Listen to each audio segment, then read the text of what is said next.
Aktësorit i gjykon me dënim me përdim të përjetshëm.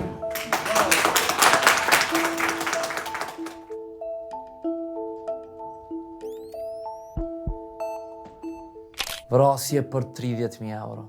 Fundi tragjik i Bedri Rexhepit dhe burgimi i përjetshëm për vëllezërit Vllasaliu. Gjykata themelore në Prishtinë shpalli fajtor Jeton dhe Nexhat Vllasaliun për vrasjen makabre të biznesmenit Bedri Rexhepi. Të dy janë dënuar me burgim të përjetshëm për një krim që kishte tronditur opinionin publik dhe lën pas një plagë të thellë në zemrat e familjarëve të viktimës. Sipas aktgjykimit të shpallur nga kryetaria e trupit gjykues, dy vëllezërit u shpallën fajtor për veprat penale, vrasje, rënd dhe dëmtim të varreve apo kufomave. Motivi 30.000 euro. Një zhdukje që mori kahje tragjike. Bedri Rexhepi u pa për herë të fundit me 8 prill 2021, teksa largohej nga banesa e tij në rrugën B të Prishtinës.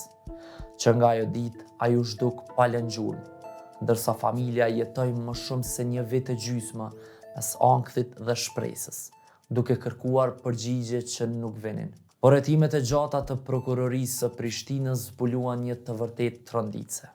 Trupi pa jetë i biznesmenit u gjet në një zonë të thellë të Novobërdës, i fshehur me qëllim për të mbuluar gjurmët e krimit. Jeton Vllasaliu vendosi të thyej heshtjen.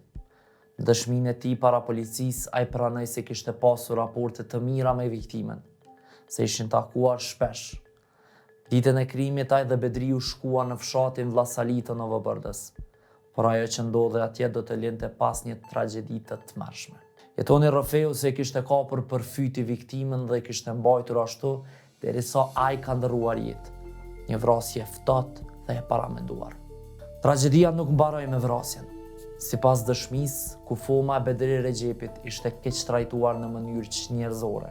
Me që nuk kishin mundësi për ta varrosur, Jetoni e kishte mbështjellur kokën e viktimës me një qese të zezë najloni, ndërsa trupin e kishte mbuluar me perdën e shtëpisë së Nexhatit dhe e kishte lidhur me një litar. Një akt i ftohtë i pa shpirt, që e bëri edhe më të rënd këtë krim. Sot gjykata vuri një pikë në këtë histori të dhëmshme. Jeton dhe Nexhat Vllasaliu, dy vëllezër që për 30.000 euro zgjedhën rrugën e krimit. Do ta kalojnë pjesën tjetër të jetës pas grilave. Por drejtësia sa do rëndësishme nuk mjafton për të kthyer jetën e humbur të Bedri Rexhepit.